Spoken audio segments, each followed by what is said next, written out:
2, versículo de número 18. Apocalipse, capítulo 2, versículo 18. Para a gente fazer leitura da palavra, eu quero convidar todos a ficarem de pé, amém? Para nós fazermos essa leitura, em seguida os irmãos podem tomar os seus assentos. Apocalipse, capítulo de número 2, versículo de número 18. Pode abrir um pouquinho aqui em cima para mim? Abra, vá. Obrigado. Diz assim a palavra do Senhor: e ao anjo da igreja de Tiatira escreve: estas coisas, ficou um pouquinho alto agora aqui, essas coisas diz o Filho de Deus, que tem seus olhos como chama de fogo, seus pés como bronze ou latão reluzente. Eu conheço as tuas obras, o teu amor, o teu serviço, a tua fé e a tua paciência, e que as tuas últimas obras são mais do que as primeiras. Porém, tenho algumas poucas coisas contra ti, porque tu toleras aquela mulher Jezabel, que chama a si mesmo de profeta, ensina e seduz o meu servo para o pecado da fornicação e cometerem sacrifícios aos ídolos. 21. Eu te dei tempo para se arrepender da sua impureza e você não me ouviu. Eis que vou jogá-lo em uma cama, todos os que cometem adultério com ela em grande tribulação, a não ser que se arrependam de seus atos. 23. Eu matarei os seus filhos com a morte, e a todas as igrejas saberão que eu sou aquele que sonda a mente e o coração. Tem tradução que diz os rins e o coração. Rins naquela cultura era a mente, se chamava de rins. Depois a ciência moderna trocou, colocou em outro lugar o nome do órgão. Eu sou aquele que sonda a mente e o coração. Aleluia. Darei a cada um de vocês segundo recompensa das suas obras. E digo-vos, os demais que congregam na igreja de Tiatira, todos os que não têm a minha doutrina e que não têm conhecido as profundezas de Satanás, como eles falam, não colocarei sobre vós nenhum outro fardo, mas aquilo que vós tendes, retende-o até que eu venha. Porque ao que vencer e guardar as minhas obras até o fim, darei eu poder sobre as nações, e governará com cetro de ferro, com os vasos do oleiro serão quebrados em fragmentos, assim como eu recebi do meu Pai. E eu lhe darei a estrela da manhã. Aquele que tem ouvidos para ouvir, ouça o que o Espírito Santo diz às igrejas. Diga graças a Deus. Coloque a mão no seu coração, diga comigo: Senhor Jesus, o meu coração e a minha mente estão preparados para ouvir a tua palavra. Fala comigo, que eu estou ouvindo a tua voz. Amém? Aplauda o Senhor Jesus. Toma o teu assento.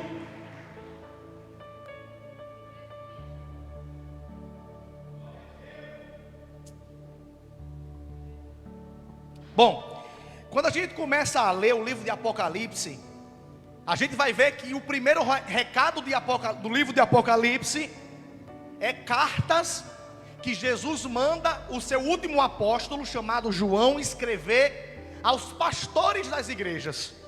Hoje, quando nós vamos direcionar um recado para um pastor, a gente usa a expressão líder, e o líder daquela igreja.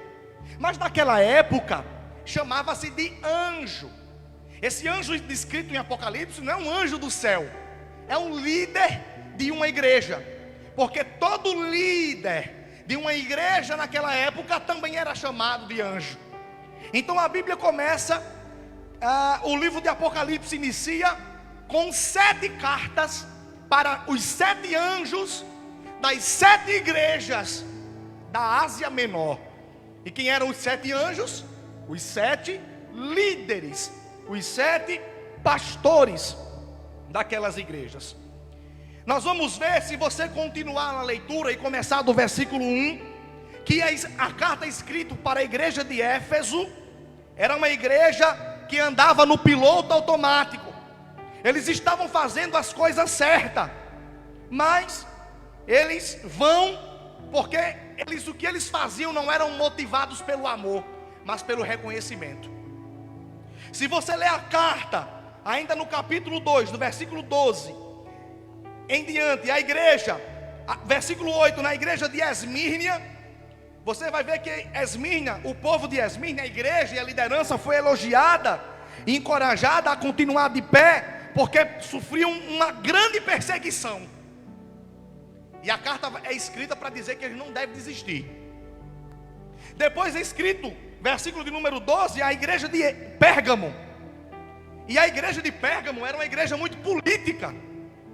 Eles se comprometiam muito com o mundo, ao invés de resistir àquilo que Satanás queria colocar. A Bíblia vai dizer que eles se casaram com o mundo, a igreja de Pérgamo. Mas eu não vou falar sobre as 7 igrejas, porque não dá tempo. E eu quero que vocês foquem na igreja, na carta que nós lemos, que é a igreja de Tiatira. É uma igreja tolerante, é uma igreja que fechou os olhos para o pecado, mesmo quando pecados foram levados para o meio deles e expostos. Então, quando a gente vai olhar para essas igrejas, a gente vai ver que nós nos identificamos com essas igrejas em alguma coisa, em alguma área. Todas as congregações do mundo atual têm ou uma qualidade ou um defeito dessas igrejas. E quando a gente vai começar a ler, a gente pode se perguntar: qual destas igrejas somos nós? Aonde nós nos enquadramos?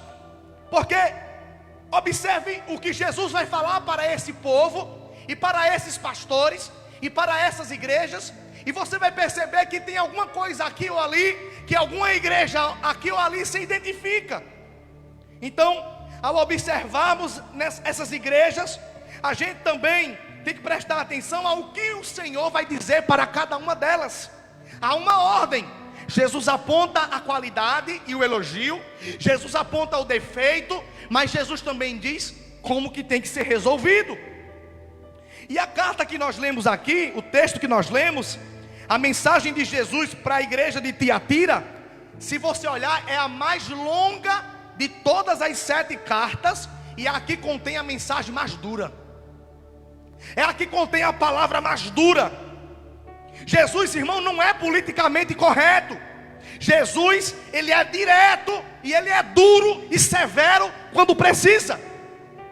Por quê? Porque é uma questão de vida e de morte eterna. Não dá para ser, vamos falar de um jeitinho, vamos falar de uma forminha, senão o povo vai se magoar. Olha, João escreve assim de um jeito que eles não achem ruim. Não, não. Jesus era reto e duro, porque tem muita coisa em jogo, e essa coisa é a tua vida. Então Tiatira era uma cidade, a igreja da cidade de Tiatira. Tiatira era uma cidade muito diferente das outras. Era diferente, por quê? Porque as outras eram cidades conhecidas pela sua riqueza, eram cidades conhecidas pelos seus grandes templos aos deuses pagãos, eram cidades que eram grandes centros de comércio e de cultura daquela época. Então, a única importância de Tiatira era a sua localização.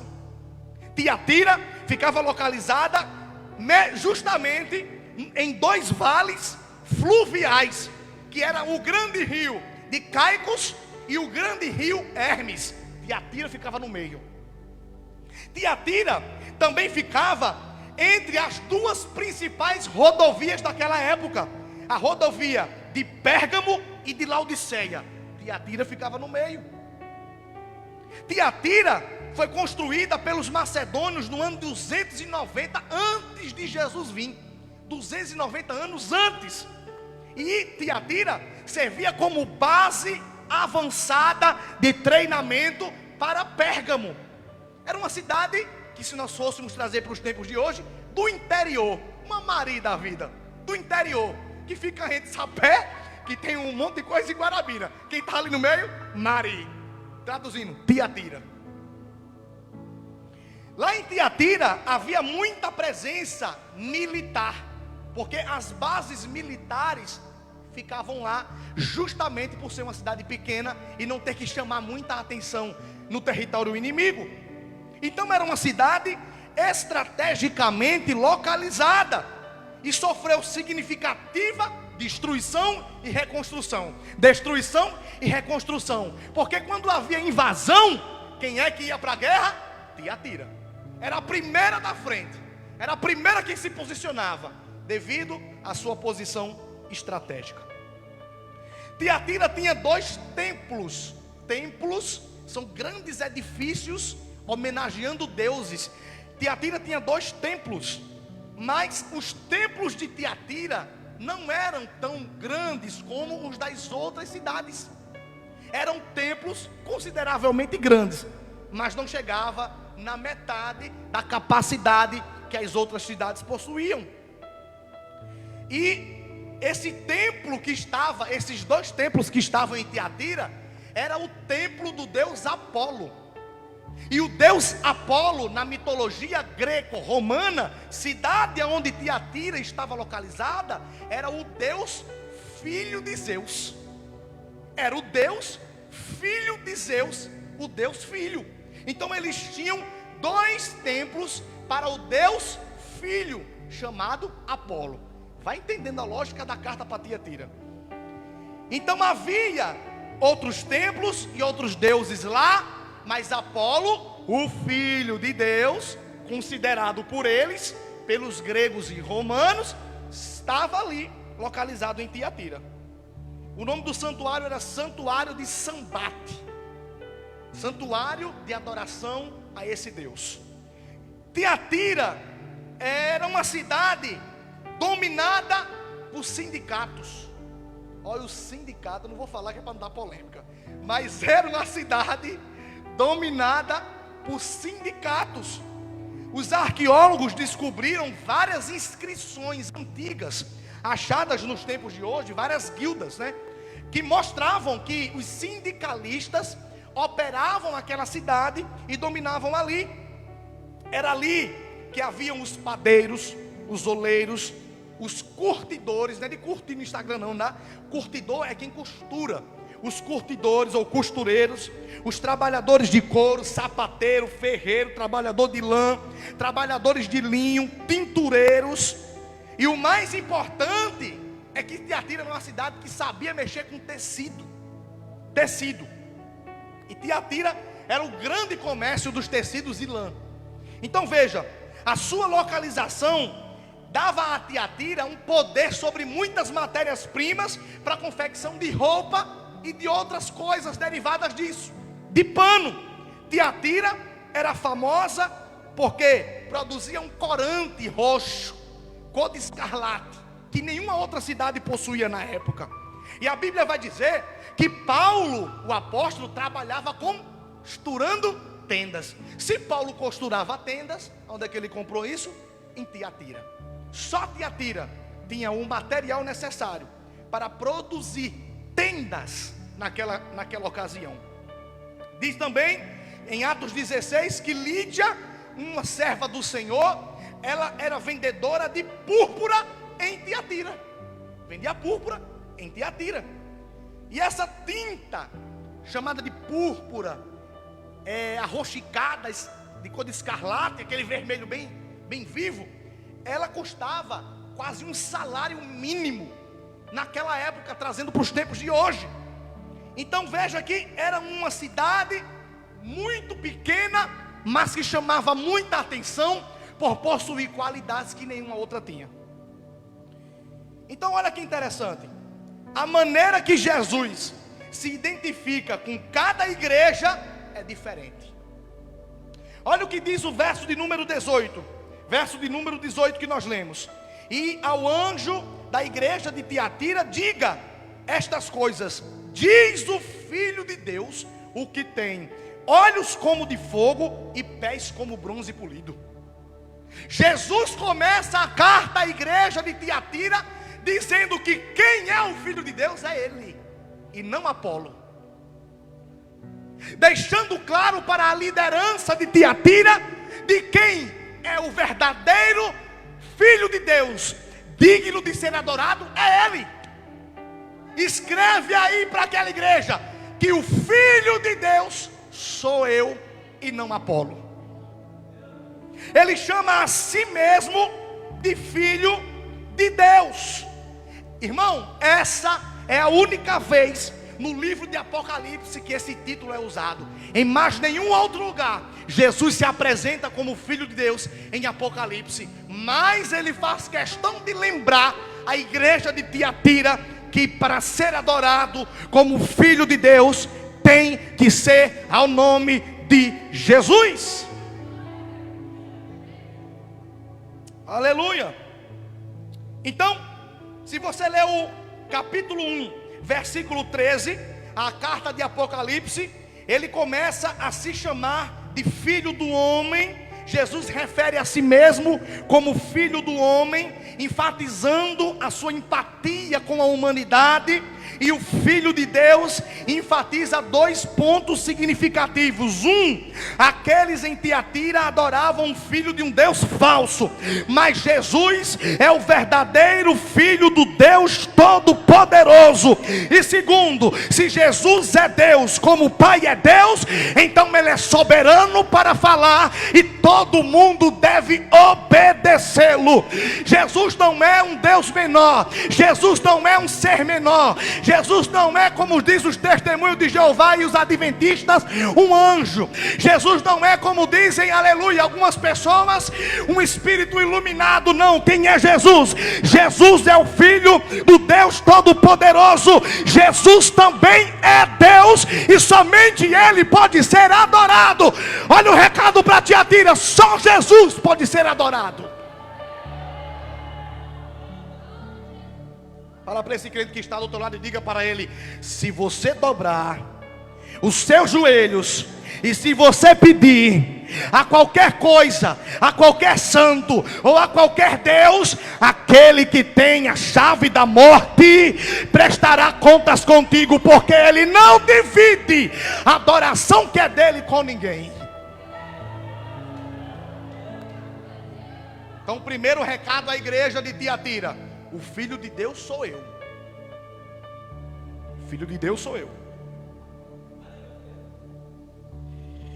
Diz o texto que Jesus lembra que Ele é aquele que tem olhos como fogo. Imagina aí, tu está dormindo, tu abre o olho, tem um homem bem alto, bem forte, com cabelo branco, o pé brilhando igual bronze, uma roupa branca, um cinto de ouro aqui e uma bola de fogo no olho desse tamanho olhando para tu. Ô carreira que tu dava, né? Não era? Bem-vindo, é Jesus.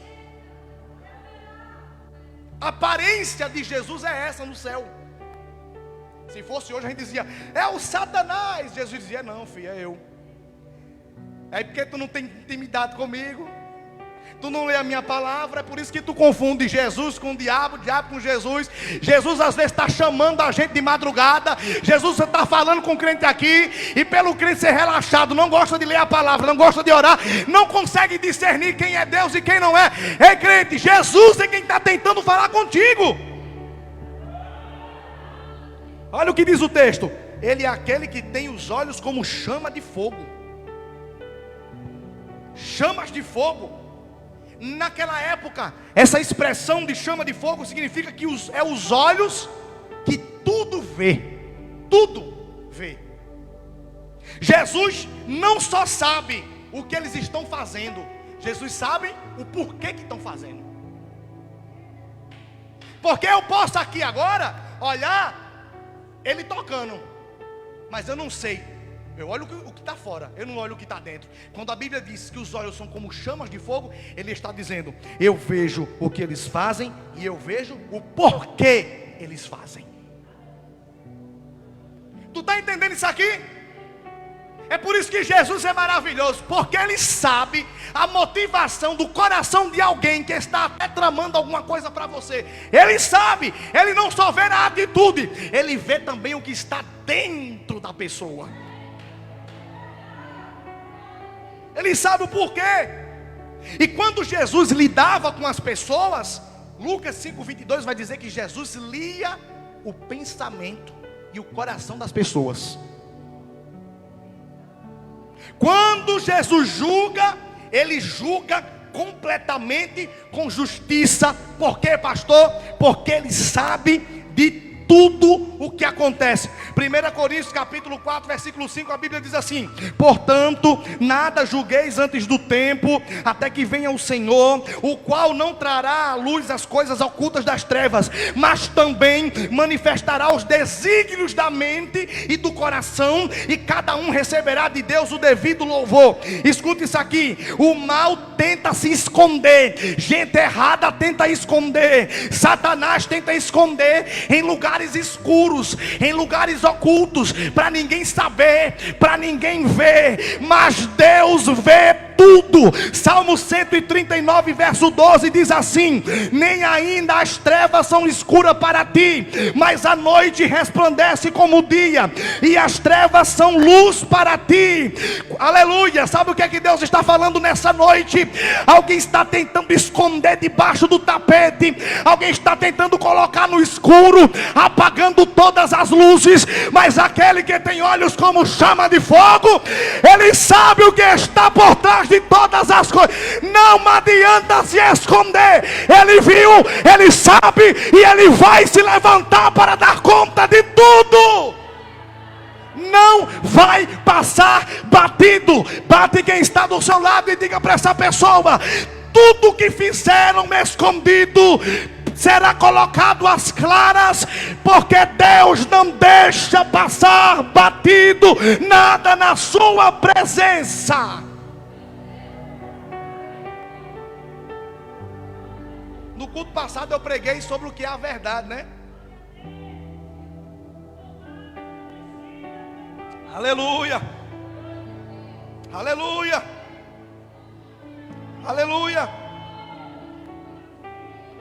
Apocalipse 2:23, a Bíblia diz assim: e todas as igrejas saberão que eu sou aquele que esquadrinha a mente e o coração, e darei a cada um a recompensa segundo as suas obras. Olha o que a Bíblia está dizendo: Deus examina o coração e o pensamento, e retribuirá cada um conforme as suas obras, as suas atitudes, ao que está fazendo. Eu quero dizer uma coisa para você: se você já foi injustiçado por alguém, se você já foi pisado por alguém, se você já foi caluniado por alguém, a Bíblia está dizendo: eu e todas as igrejas saberão que não passa batido na minha presença, e que eu vou recompensar segundo as obras. Ninguém faz nada contra um servo de Deus ou contra a casa de Deus e permanece da mesma maneira.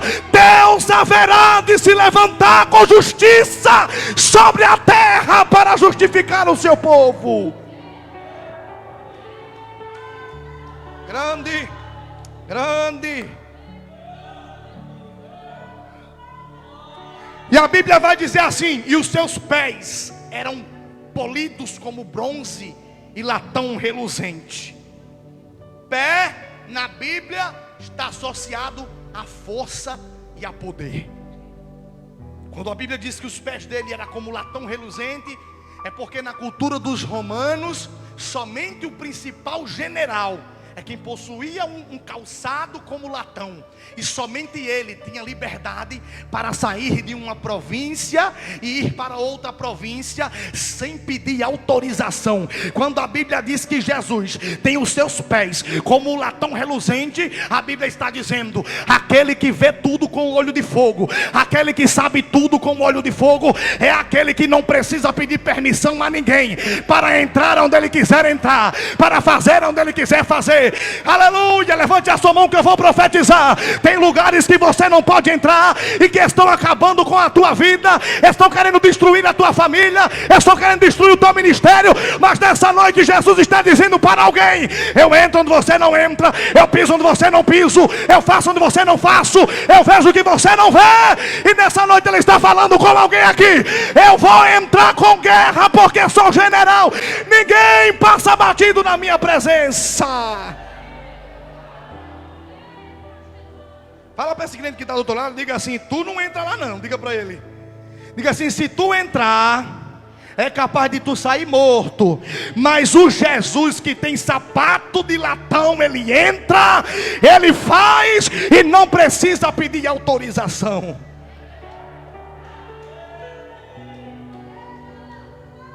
Então Jesus começa reconhecendo os atributos positivos da igreja. Verso 19, a Bíblia vai dizer assim: que muitas pessoas avaliam os outros como todas, né? Ou uma ou outra. Presta atenção. A única coisa consistente sobre as pessoas é que todos precisam de Jesus. Ninguém é totalmente bom e ninguém é totalmente mal para não receber de Jesus um recado. Então observe uma coisa: a Bíblia, o texto que nós lemos do livro de Apocalipse, começa dizendo assim: que aquele com os olhos de fogo diz: eu conheço as tuas obras. Olha o que nós lemos, verso de número 19: aquele que tem os olhos de fogo diz: eu conheço as tuas obras. O nosso Senhor é um governante prático. Elogio foi merecido, mas bajulação não. O elogio foi merecido, mas Ele não bajula ninguém. Efésios 1:18, Colossenses 1:16 diz que Jesus é o cabeça da igreja. Apocalipse 1:12 diz que Jesus habita no meio das igrejas como candelabros.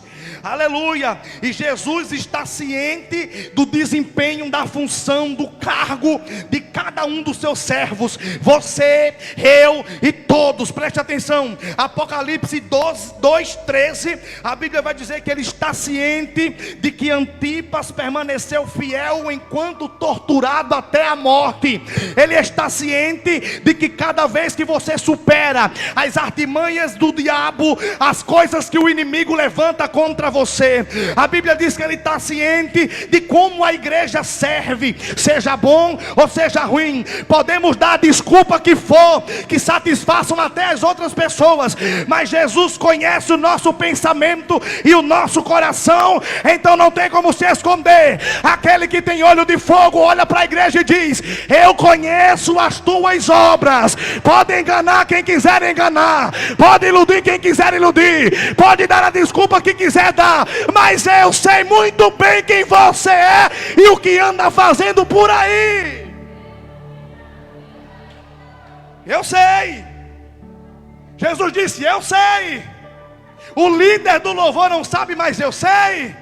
O líder das mulheres não sabe, mas eu sei.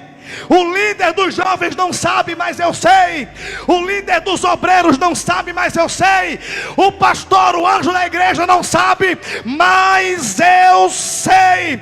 E Apocalipse 2:5 diz assim: se você não se arrepender, removerei de ti o meu castiçal e ficarás sem a minha presença. Aleluia. Deus está falando como alguém dizendo: eu sei as tuas obras, eu sei o que você anda fazendo, e se não mudar ou melhorar, tirarei de ti a minha presença.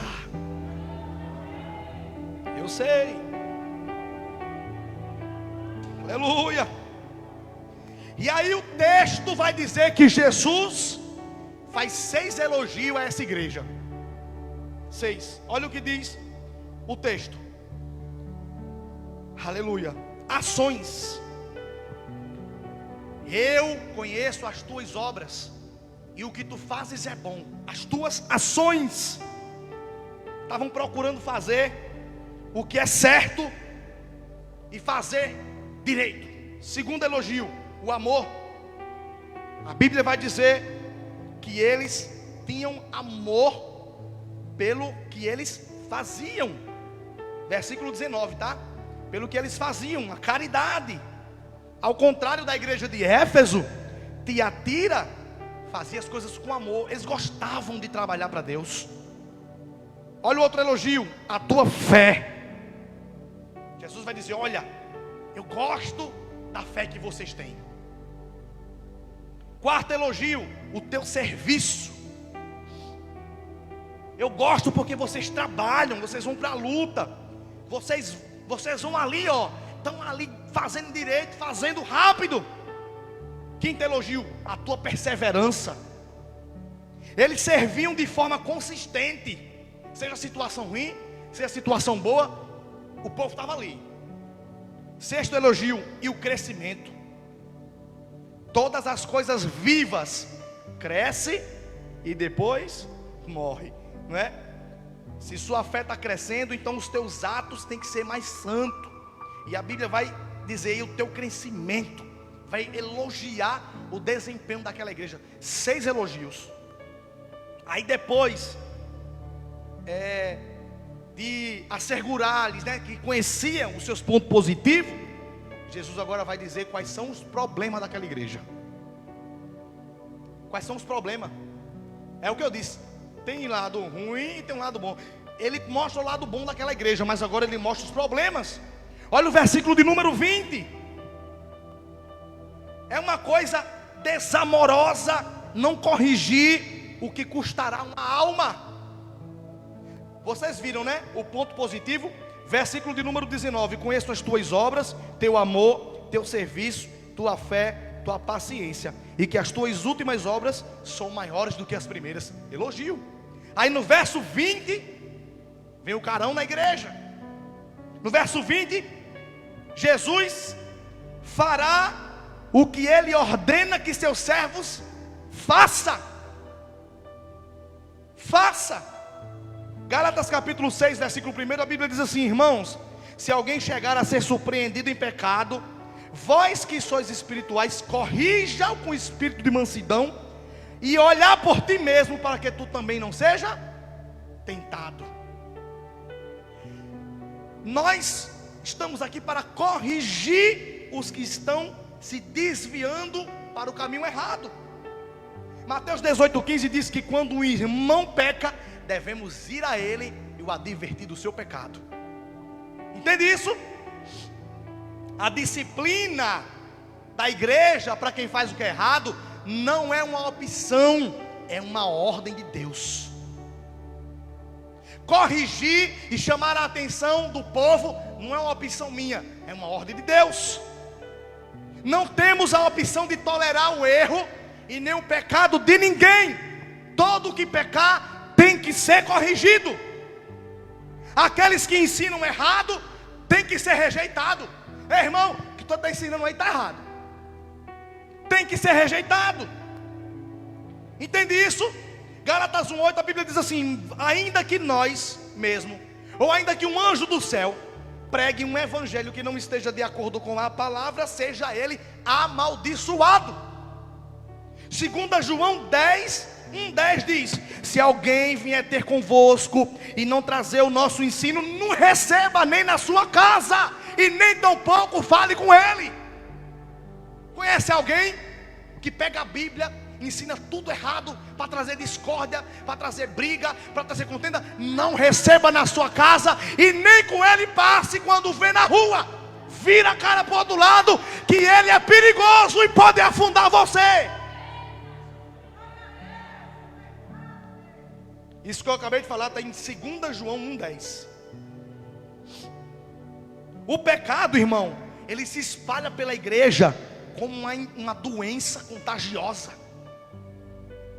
1 Coríntios capítulo 5, a Bíblia vai dizer que o fermento, quando posto no pão leveda toda a massa.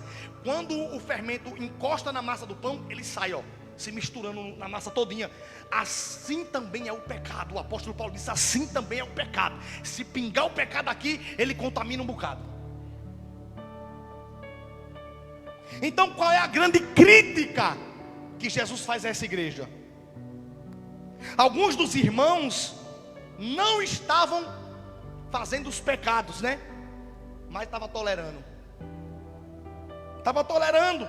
A Bíblia vai dizer assim, o que eu tenho contra vocês é que vocês toleram o ensinamento de uma mulher que se diz profetiza e não é. E o nome dela é Jezabel. Jezabel, uma mulher terrível, que o apóstolo João faz uma analogia do Antigo Testamento aqui. Era uma mulher, filha de um rei, que casou-se com o rei de Israel, Acabe. Uma mulher adoradora de Baal, idólatra de Azerá, dois deuses terríveis. Ela tinha 400 profetas de Azerá e 450 de Baal. Era uma mulher que pregava prostituição, que ensinava que era certo mesmo, é certo se prostituir, tem que se prostituir mesmo. Era o ensino dela dentro da igreja. Era uma profetisa que chegava e dizia assim: olha, Deus está me mostrando que vocês dois têm que morar juntos. E é mesmo, que miserável. Incentivando a fornicação fora do casamento. O povo às vezes não fazia um pecado, mas tolerava, ficava calado. Deixa eu te dizer uma coisa. Quando alguém fala uma coisa errada, que tu fica calado, a Bíblia põe você em pé de igualdade com quem está falando. Eu não falei nada, que era para não causar uma confusão. A Bíblia diz assim, segui a paz com todos, mas a verdade acima de tudo. Vocês toleram essa mulher, uma mulher ímpia, uma mulher que está ensinando a igreja, dizendo-se profeta. Sabe como Jezabel morreu? Comida pelos cães.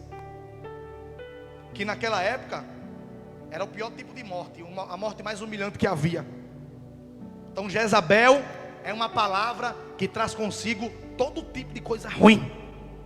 E os pecados dessa profetisa, falsa profetisa, estava destruindo a igreja por dentro. Destruindo a igreja por dentro. Tem que entender isso. Haverá consequências para o pecado dela e para todos que tolerá-la. Todos, versículo 21 ao 23, olha o que a Bíblia vai dizer, eu vou castigar, isso é Jesus falando, todos os que fazem e toleram essa mulher e os ensinos dela. Leia o texto, veja qual foi o recado que Jesus mandou para quem anda ouvindo Jezabel e fazendo o que Jezabel fala, ou então se calando quando tem a opção de dizer a Jezabel quanto ela está errada. Essa semana quase que eu era crucificado por uma opinião minha sobre uma música. Minha função é denunciar as obras das trevas. O apóstolo Paulo disse: denuncie, abra a boca como trombeta, denuncie. Uma pessoa depois foi no meu privado e disse assim: Rivaldo, pastor, ele é de outra igreja, eu queria lhe dar um conselho. Eu digo: estou aqui para ouvir. Ele mandou um áudio, né? Se eu fosse o senhor, eu não me metia em dar opinião sobre essas coisas da Bíblia na internet, não. Porque pode ser que alguém se chateie com o que o senhor está dizendo. Eu disse: pois eu prefiro, disse desse mesmo jeito dele, eu prefiro que alguém se chateie com o que eu estou dizendo, do que naquele dia eu ser achado tolerante ao que o mundo está ensinando sobre a igreja. Eu tenho que agradar a palavra de Deus e aquele que sabe e vê todas as coisas. Então o que a Bíblia está dizendo é que haverá consequência para o pecado e para quem ouve e não fala nada, não faz nada, medroso. não ouviu falar no livro de Apocalipse, capítulo 21, versículo 8? A Bíblia diz assim, ó: e os medrosos, os covardes, não entrarão no reino de Deus. Sabe por quê? Porque na hora que vem alguém, ensina tudo errado, você sabendo certo, se cala com medo. Cuidado, haverá consequências para isso. E o texto vai dizer que Deus deu aos amorreus da antiga aliança, Deus deu 400 anos. Sabe o que é 400 anos? Para que os amorreus se arrependessem. 400 anos para que o povo acordasse daquele pecado. Ninguém fez nada. Esse é o nosso problema. Esse é o nosso problema, é que a gente acha que sempre vai ter um amanhã. Não, amanhã eu mudo. Não, amanhã eu deixo aquela mulher. Não, amanhã eu paro de beber escondido. Não, amanhã eu paro de me prostituir. A gente acha que amanhã sempre vai ter, né? Até que chegou o dia que Deus cessou a graça e destruiu todos. Todos foram destruídos. Então Deus tem paciência, mas a paciência de Deus tem um limite.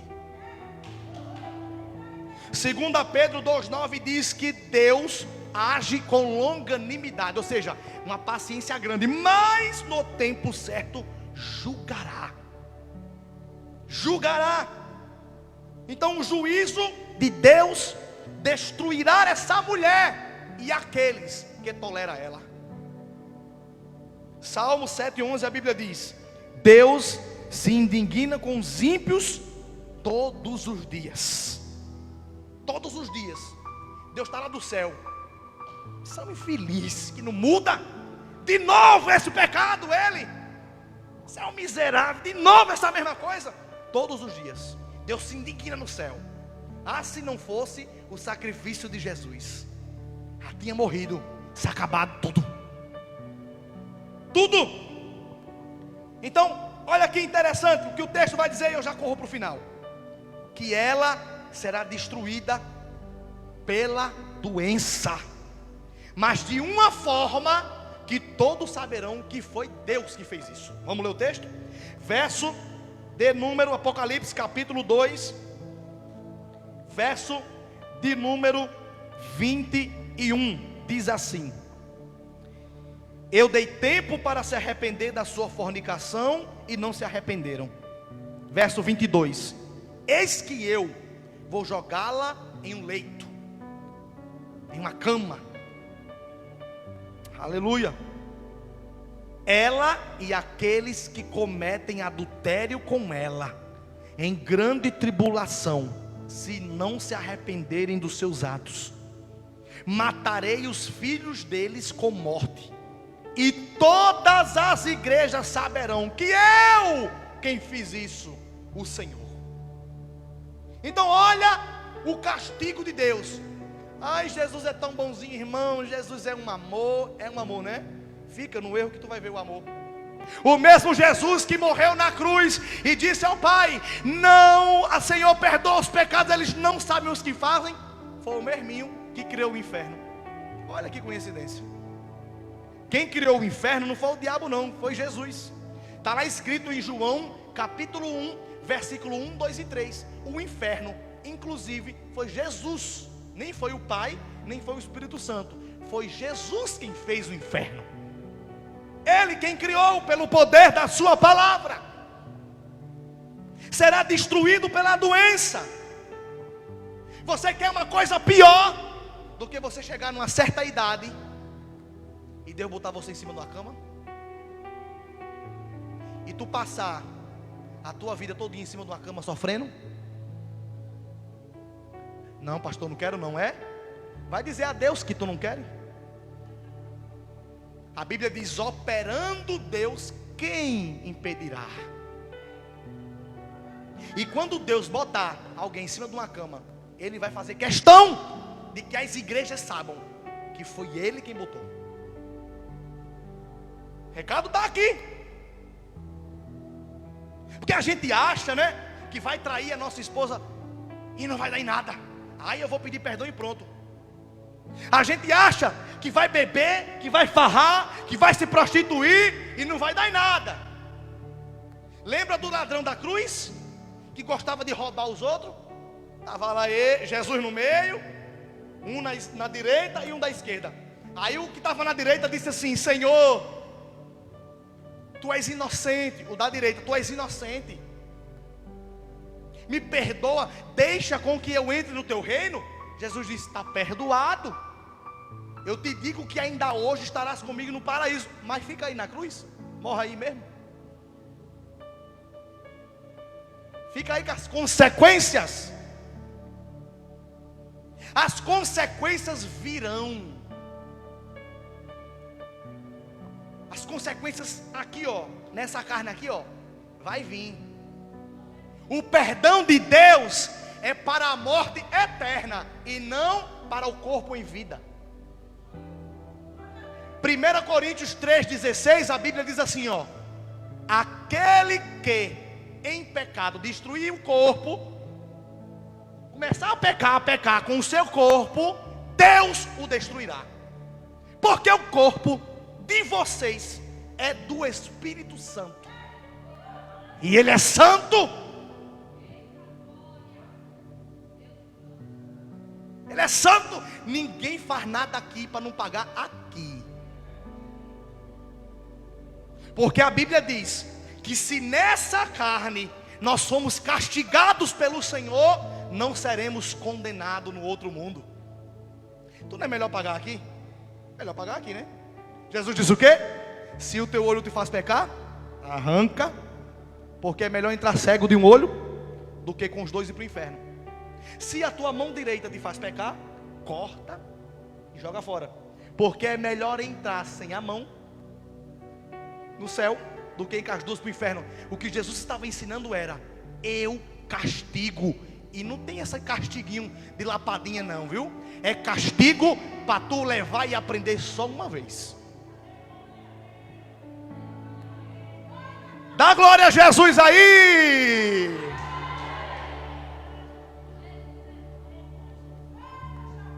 Ninguém faz nada para depois não pagar aqui. E se não pagar aqui, paga lá no inferno. É melhor pagar aqui. Leia o texto da Santa Ceia. Da Santa Ceia, 1 Coríntios 11. Valendo, 23, 24, 25. Lá no final ele vai dizer assim, ó: porque se fores castigados aqui, não sereis condenado lá. Então assim, pastor, como é que eu sei qual é o castigo que vai vir? Depende do pecado que tu pratica. Gosta de roubar? Se prepara. Vai dar uma doença tão feia na tua mão que tu vai morrer com as mãos tudo assim, ó. Mas vai para o céu, com as mãos assim, mas vai. Se Jesus tiver propósito contigo e se tu se arrepender. Não, pastor, o meu pecado é prostituição, é? Vai dar uma doença lá, sabe onde é, né? Lá. Vai cair até no chão. Mas vai entrar com o negócio pegando fogo lá embaixo, mas vai para o céu, sem nada, mas vai. Quer saber qual é a doença que Jesus vai botar? Quero, pastor. Veja o pecado que você pratica. Com Jezabel era a fornicação, relação sexual fora do casamento. Era o pecado que ela ensinava o povo, e o povo tolerava. E eu já estou encerrando. Então aqueles que seguiam sofriam de uma maneira, e aqueles que praticavam sofriam de outra, mas tudinho pagava. É por isso, missionária Lenice, que eu não fico muito preocupado com o que o povo fala por aí. Olha, se alguma pessoa falasse alguma coisa, perdi a minha paz. Não fico tão preocupado como antes. Por quê? Porque se o que eles falam, que aí é o da língua, né? O da fofoca, vou só esperar a língua crescer ou diminuir. Se não se arrependerem, saberão que foi eu quem fiz isso. É porque, irmãos, a gente gosta de falar sobre a coisa boa, né? Mas não gosta de escutar o lado de lá da história. Por isso que muitos não querem ler Apocalipse, né? Porque os recados que tem no livro do Apocalipse, para quem não se arrepende e não muda de vida, é duro, é difícil. Eu vou pregar sobre as 7 igrejas. Hoje eu estou falando sobre uma, Tiatira. Tem as outras 6, a gente chega lá. Cada uma tem um pecado diferente. Então, olha o que diz o verso 23: e todas as igrejas saberão que eu sou eu quem faço, sou eu quem esquadrinho as mentes e os corações.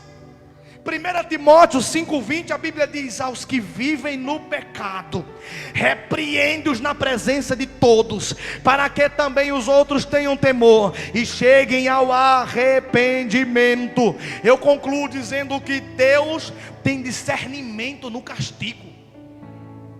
Deus tem. Olha, darei a cada um segundo as suas obras. Deus tem discernimento. Deus sabe quem vai castigar, por que vai castigar, quando vai castigar e como vai castigar.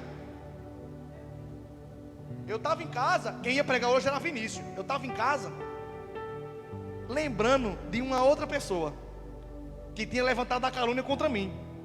Disse: mas Senhor, se eu tivesse pelo menos fazendo, eu nunca fiz o que essa pessoa disse, e essa pessoa está vivendo melhor do que eu. Aí Deus me fez lembrar: eu dou a recompensa segundo as suas obras. Não é o tempo ainda. Olha para esse crente que está do teu lado e diga para ele: não é o tempo ainda.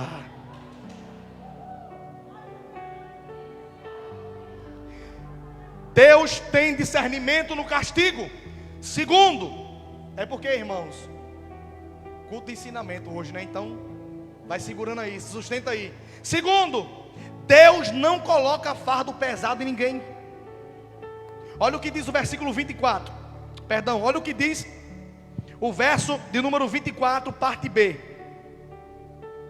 Olha o que diz: tendes conhecido as profundezas de Satanás, não colocarei nenhum fardo sobre vós, mas que se ache fiel. Entre linhas ele está dizendo: não quero que vocês façam grandes coisas, quero que vocês sejam fiel.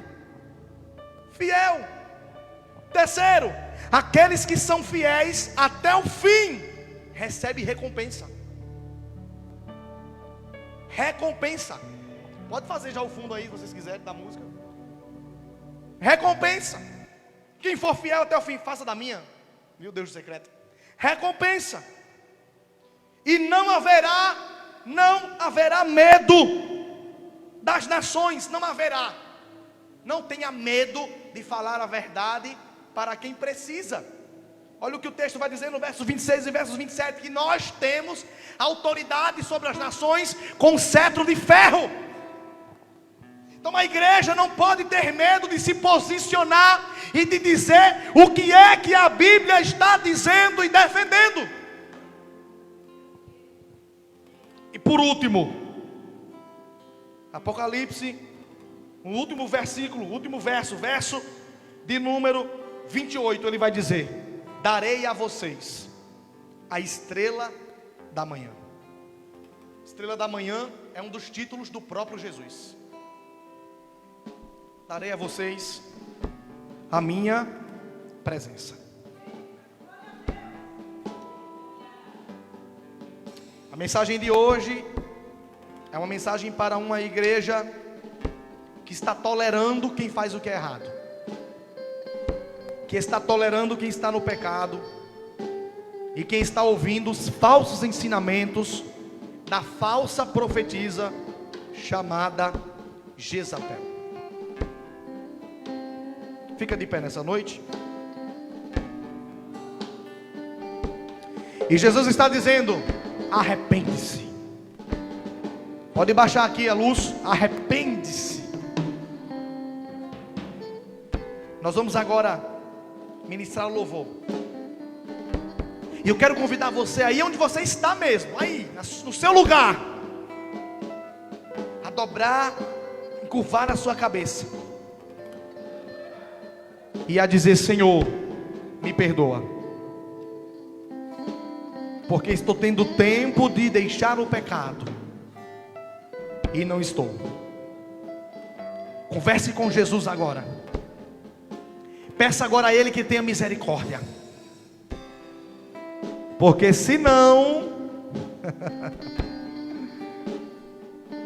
colocará em cima da cama, e todos saberão que foi a mão de Deus quem fez isso. Minha trajetória é marcada por conquistas, minha arma foi a fé. Comece a orar, comece a pedir perdão. Minha esperança é regada por lembranças que o tempo não levou,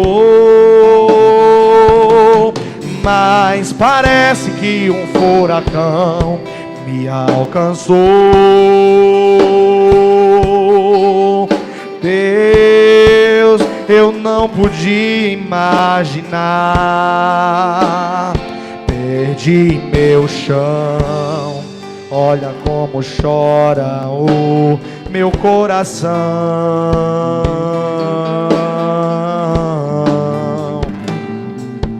Dessa vez não consigo te tocar, não tenho forças pra clamar. Confesso, já tentei.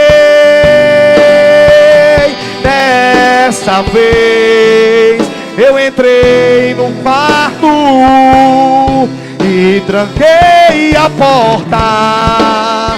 Só tu podes me encontrar,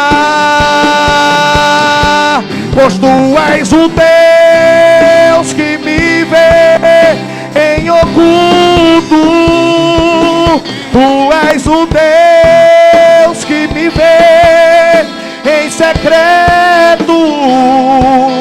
Tu és o Deus que me vê quando o homem não me vê. Eu não estou só, eu não estou só.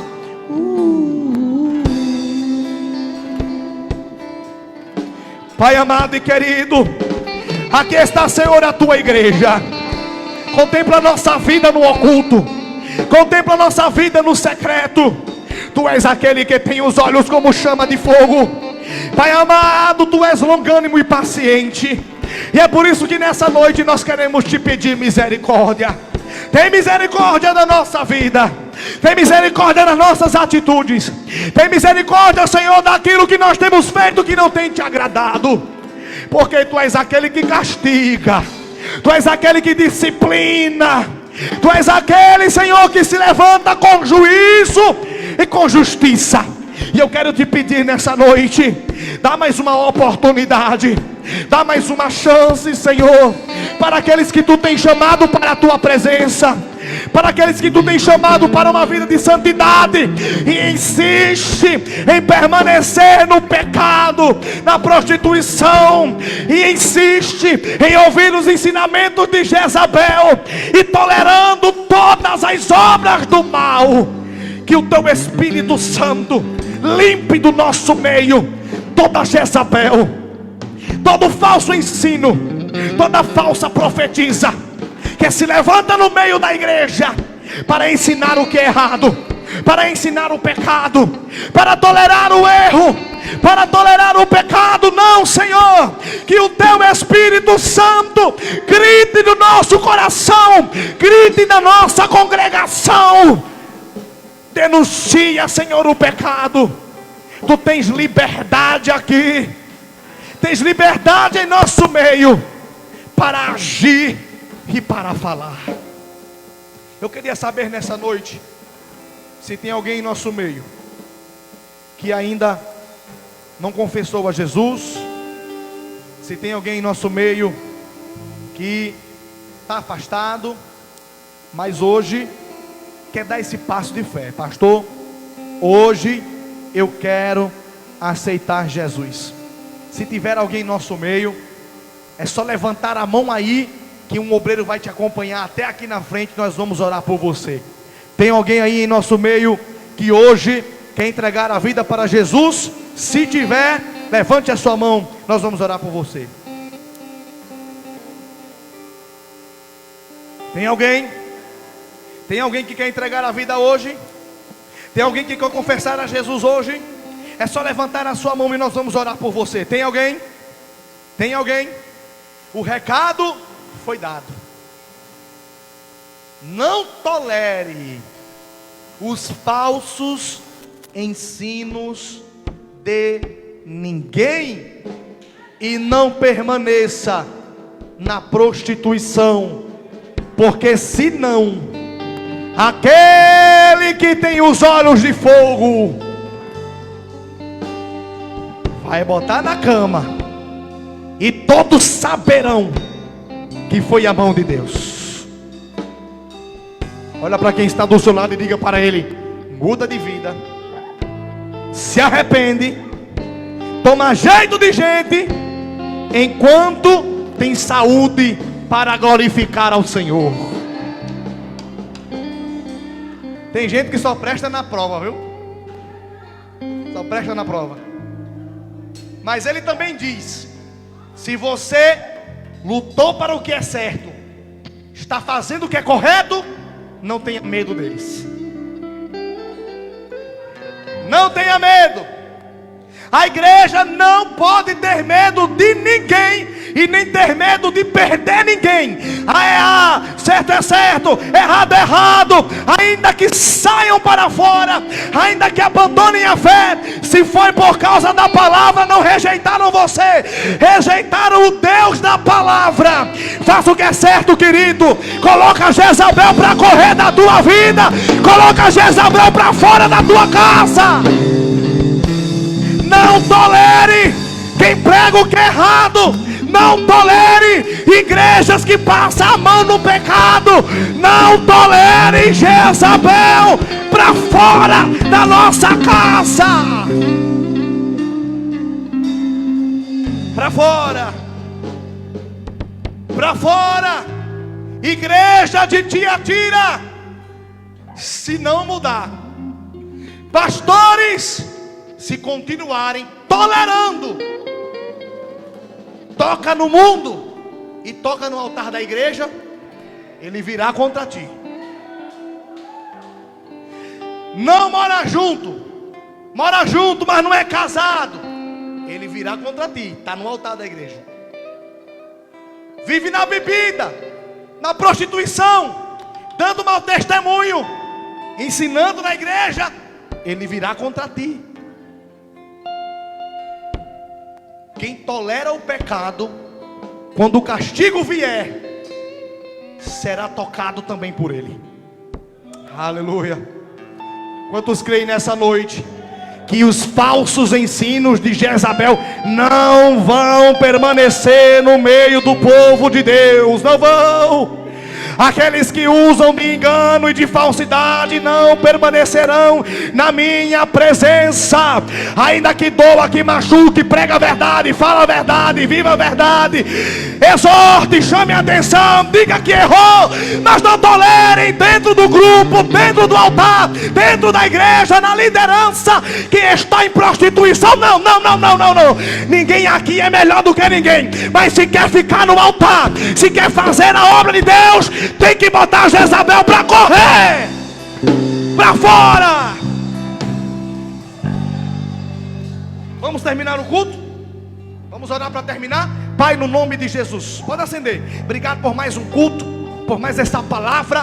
Guarda a nossa casa de Jezabel, guarda a nossa família de Jezabel, que nós possamos sair daqui em segurança, chegar em casa em paz, em segurança, em nome de Jesus. Coxa com as mãos, que o amor de Deus, a graça do nosso Senhor Jesus e as consolações do Espírito Santo estejam com todos, não só agora, mas para sempre. Você diz, tchau, Deus te abençoe.